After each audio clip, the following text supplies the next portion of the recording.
So, welcome to day 24 of scaling my agency consulting business to 10k a month.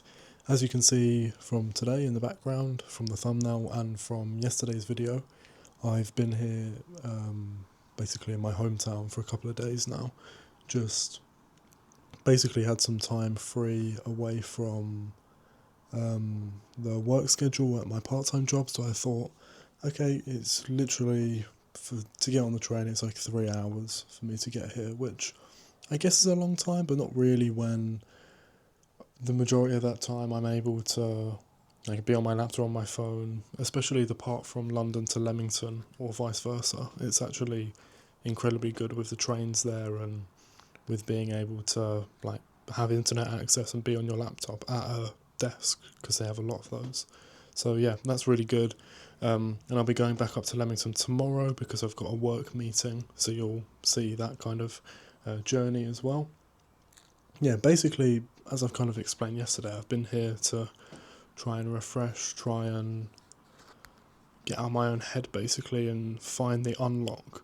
Yesterday you would have heard from the meeting that I had with my mentor that was really good at reframing my mentality around, okay, I've got this stress, but here are the levers that I can pull. And overall, what he was telling and talking me through was the fact that I'm not on my own with this at all. Like, he went through these exact things when he was at this point in my journey, and I've really had a realization today, this morning and throughout the day today,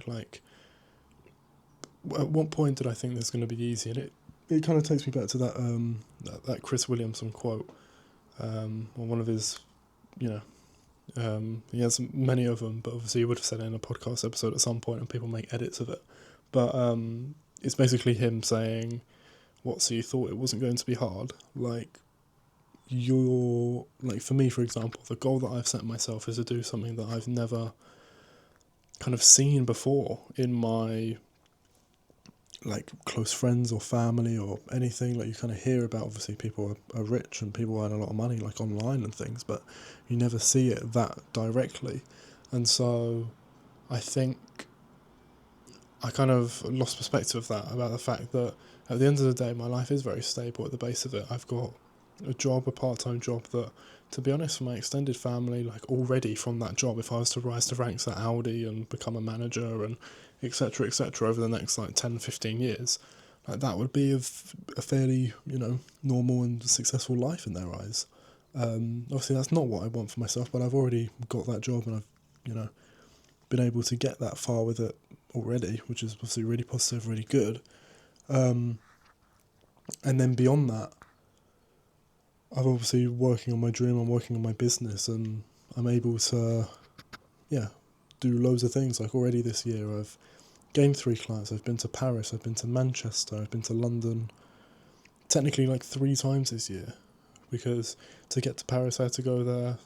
I went to London to see my granddad and more family, and then I was in London just 2 days ago to come back here, kind of on that journey. So yeah, basically life isn't as bad as what I'm trying to make it out to be. I've hit my first big hurdle where it's things can't move forward until I get this unlock, and because I don't have maybe the correct information, or I'm not acting in the way that I should, that's harming other people. That's the kind of thing that I've realised, that's where the stress has come from. It's okay, if I feel if I'm not doing the work that I know I should be, let it hurt me, but don't let it hurt others.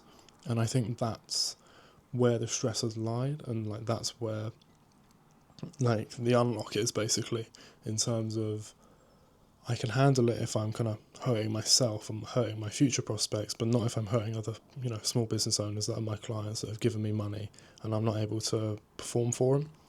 I think what Alexi kind of spoke to me about was the fact that at the end of the day, you have to think, you just, for the benefit of them, you have to think that it's not your money, it's not, your business, that you have to think of it very logically, very logically in terms of, okay, let's look at these ads. What are the things that are underperforming? Okay, these things are underperforming. How do we fix that? We do this. Okay, we test that. Has it fixed it? No, it hasn't. Let's do this instead. There's all these things that you can do to make sure that it does. Okay, the ads are running really well. It's about the appointment booking. Okay, let me get better at it. Let me watch YouTube videos. All these things is like, I know what I need to do, and I just need to go away and do those for the next few days, weeks, or months, and then I take more clients on and I start to earn more money for myself. So that's the answer of it. And yeah, today's been a bit of a relaxed day. It's literally, it doesn't look that dark out there, to be honest, but it is about 4 o'clock, so it's not getting as dark around here as early as what it was when I was back here in December. But yeah, this is kind of my hometown. This is where I've been looking out at this bedroom literally since I was like 7 years old. I've been looking out this window, breathing the air sometimes when it was like GCSEs and I was stressed, or when it was A-levels, or when I'd come home from uni last year, and I'm just kind of being reflective on the fact that so much of my life has changed, and all of it is so positive. And at some point you just have to feel the stress and feel like the anxiety and some of the low mood from it and just go, fuck it. Like, I can't let myself sit around and just feel like shit all day because one thing isn't going right in my life and all the things aren't lining up. Nothing's like ever gonna line up fully because the goalposts always change. As soon as I hit one goal, like I have already, in terms of get paid clients on,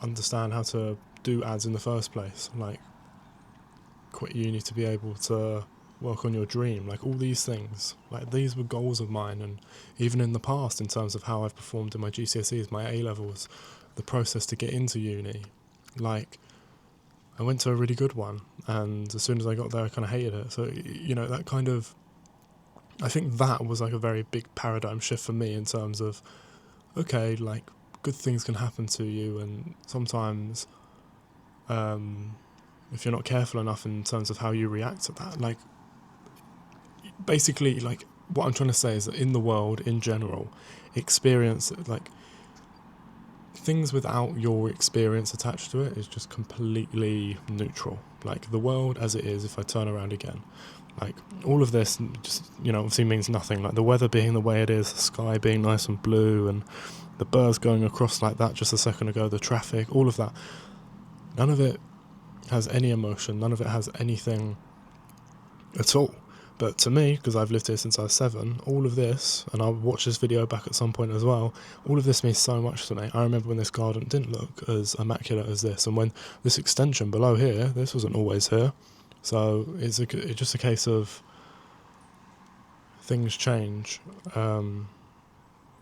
and basically without human experiences and what you perceive things as, things would have no meaning at all. And I think that's a big message that I'm trying to take and think about recently, is we all